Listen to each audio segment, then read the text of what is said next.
Hey everyone, I just uploaded the static video and people pointed out that it could be causing issues for people with epilepsy. The whole show is kind of flashing lights, so I'm uploading this version, which is just my voice and the graphics. It's a little hard to cut around because, again, the whole show is flashing lights. They really weren't sensitive to that in like 2002 or whatever when the show came out. So, hopefully you enjoy this. Welcome back to Building Character, where we figure out how to play as your favorite fictional characters in Dungeons & Dragons. Remember to like and subscribe for a shock to your system next time you play. Maybe. Today we're building Virgil Hawkins, also known as Static Shock. This is the last of our Saturday videos for a good long while, so thank you for the support you've given me on these. I'd say I'm shocked, but I knew you were the best.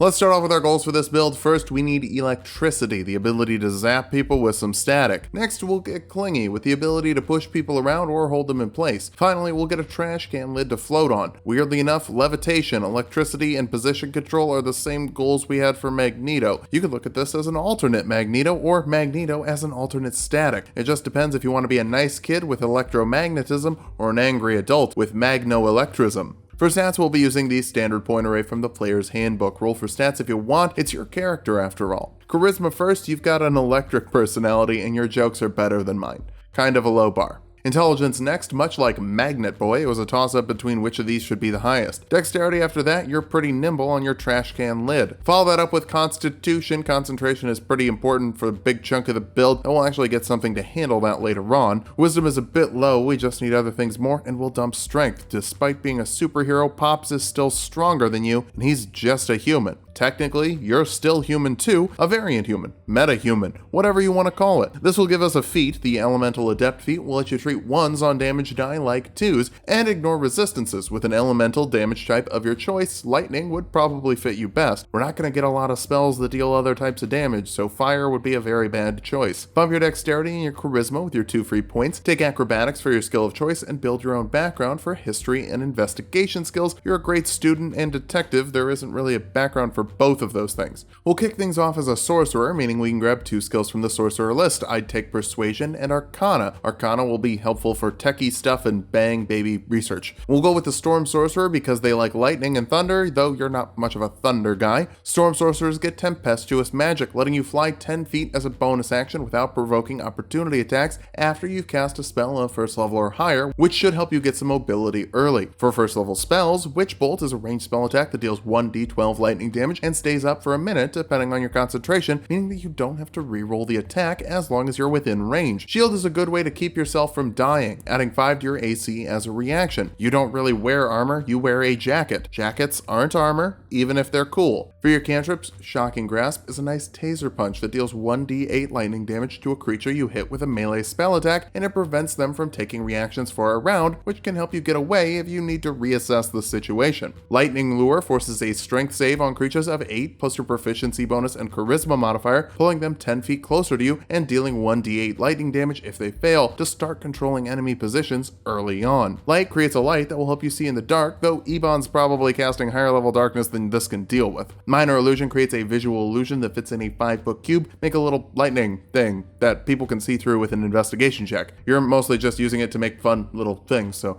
no big deal. Second level sorcerers get a Font of Magic with sorcery points you can use to recover spell slots. You can also use some options from the class feature variants Unearthed Arcana. Imbuing Touch lets you make a weapon magical for a minute. Powered Reserves lets you give yourself advantage on a skill check. And Sorcerer's Fortitude lets you give yourself a d4 of temporary hit points for every point you spend. Really, I don't think any of these are super in character for you. It would be better to just use it on the meta magic stuff you get next level. For this level spell, Catapult forces a dexterity saving throw on creatures, dealing 3d8 bludgeoning damage to those that fail when you hit them with an object weighing 5 pounds or less. When you scale the spell up, you can send stuff that weighs 5 more pounds per level, and it'll deal an extra d8 if you want to yeet some bigger things. Third level sorcerers get meta magic, fitting for a meta human, letting you augment your spells with sorcery points. Twin spell lets you target 2 people with a spell that normally targets 1, which will let your Witch Bolt handle multiple babies at once. Extended spell doubles a spell's duration, which will let you hold your Witch Bolt longer, and for other spells, like this level spell, Levitate. It lets you pick something that weighs up to 500 pounds or less and move it 20 feet as an action. If it's a creature and it doesn't want to fly, they can make a Constitution saving throw to resist, though I'd use this on yourself or a trash can lid under yourself. It's a pretty bad way to fly, but it's all we've got for now. I'm sorry I'm not perfect like your Aarakocra static. I'm all you've got, darn it. I don't know what that was. Feel free to make your static an Aarakocra though. 4th level sorcerers get an ability score improvement. Charisma will help you be better at casting spells, and if you're gonna turn your one trick power into a multi-trick power, you're gonna need a good modifier. For this level spell, Hold Person will help you give someone some static cling by forcing a wisdom saving throw on a creature, paralyzing them if they fail. Bust out a couple of sorcery points for some twinning, and this can hold multiple criminals at once. Static has a habit of bringing people together. 5th level sorcerers get 3rd level spells, and if I had a favorite level of spell, it's 3rd. There are so many good options here. Lightning Bolt would be my first choice for you, forcing a dexterity saving throw on creatures in a 90-foot line, dealing 8d6 lightning damage to those that fail, half as much to those that succeed. Static uses lightning. I don't really have a joke, this is pretty straightforward. 6th level storm sorcerers get Heart of the Storm, giving you resistance to lightning and thunder damage, and you can deal lightning damage equal to half your sorcerer level to creatures within 10 feet of you of your choice after you cast a spell of 1st level or higher that deals lightning or thunder damage, like Lightning Bolt or Witch Bolt. For this level spell, it's called Fly, and it gives a creature you touch a flying speed of 60 feet per round for 10 minutes depending on your concentration. For flavor, say that you're scooting around on a disc your friend made, like a big round disc, not like a CD. 7th level sorcerers can learn 4th level spells. Storm Sphere creates a 20-foot radius sphere, forcing strength saving throws on creatures inside, dealing 2d6 bludgeoning damage to those that fail. I think it's supposed to be hail, but it doesn't actually specify that, so make it debris. As a bonus action on turns the sphere is active, you can make a ranged spell attack that deals 4d6 lightning damage to creatures within 60 feet of the center, with advantage if they're inside that 20-foot radius sphere. It lasts for a minute depending on your concentration if you want a little area of effect and don't mind that you can't fly for a second, or a minute depending on your concentration. I just said that, you really should be paying more attention. 8th level sorcerers get another ability score improvement so we can cap off our charisma to maximize our mastery of magno-electricism. I botched that, I'm leaving it in. For this level spell, Mage Armor will help you not die. It makes your AC 13 plus your dexterity modifier for 8 hours. No concentration required, just have a little bit of static around you that pushes everything away that might hurt you. 9th level sorcerers can learn 5th level spells. Telekinesis lets you lift things that weigh 1,000 pounds or less. If those things are people, it can make a strength contest against your spellcasting modifier, but that's capped, so best of luck to them. You can move the thing 30 feet as an action on your turns for 10 minutes depending on your concentration, and switch to other things if you want. Technically it should be metal, but if you're in an urban setting, there's metal everywhere. Also, it doesn't have to be metal. You can make your character marginally different than the source material. I believe in you. 10th level sorcerers get another meta magic option. Heightened spell lets you force disadvantage on a creature's saving throw against one of your spells to make sure that you're landing your lightning or sticking your static. For this level spell, Silent Image creates a non-audible illusion that fills a 15-foot cube for a big sign to let people know where to pick up the bad guys. It can also be seen through with an investigation check against your spell DC, but again, you're using it for a sign. It's not really meant to be convincing.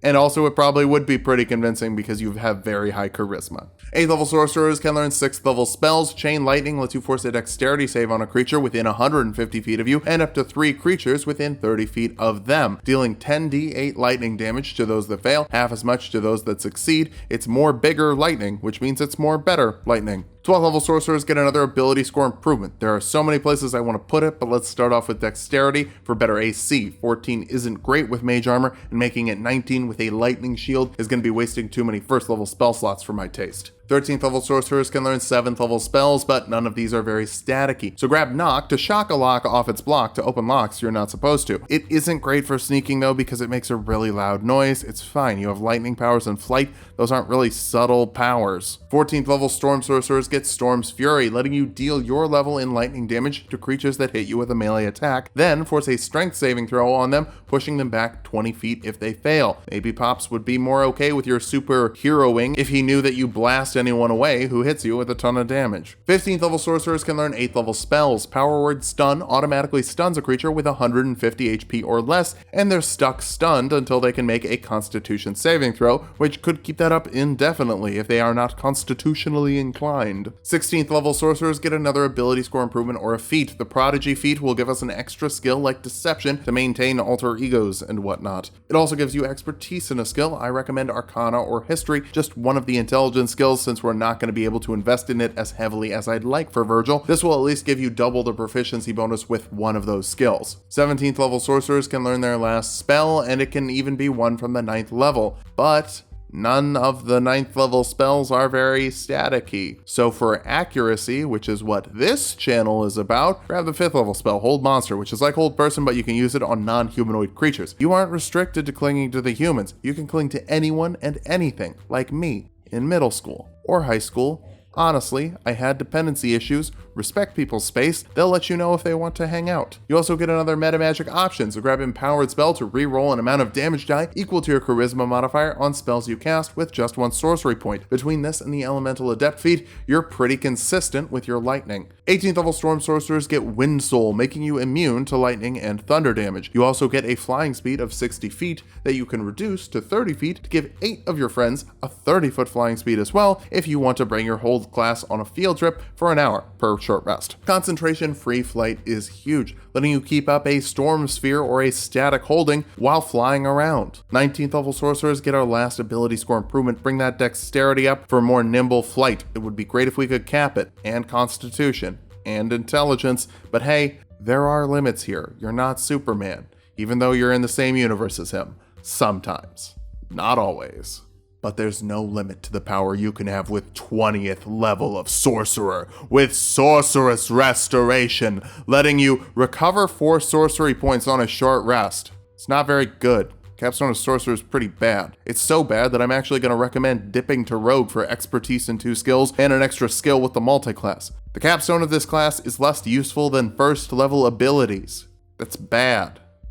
But is the build bad? No. And now that we've hit level 20, let's talk about it. First, lightning is a pretty good element to go all in on. Chain lightning is a great spell, and you can ignore resistances, and you can make sure your damage is more consistent thanks to things like Elemental Adept. You also have a permanent flying speed, which is pretty amazing for mobility. Finally, you are great at controlling where people are with the Storm Sorcerer abilities and telekinesis to put people where you want them to be. For weaknesses, why didn't you take a 9th level spell? Just because I told you not to? That's stupid. Get Meteor Swarm, or Wish. You're also low on HP, thanks to Sorcerer's really bad D6 hit die. You're sitting around 100 total, so Power Word Kill could kill you. Hey, that's another good spell you could take. Finally, even though you ignore resistances to lightning damage, you got nothing for full immunities, so some stuff could just ignore your damage. So it's a good thing you're fast. Fly away if you have to and get some superheroes who can deal with that. Then give them a flying speed or play support by holding things in place. You can get a lot done for someone with 1 power. Just remind your DM which nights you're available to play.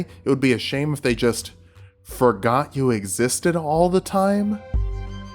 Thanks for watching, and thank you for supporting these Saturday videos. I'll pull the numbers next month and send out a tweet letting everyone know how much we raise for charities around the 24th. So follow me on Twitter @tulakva, and support me on Patreon if you want me to have more time to make more charity videos by hiring a second editor. Thank you.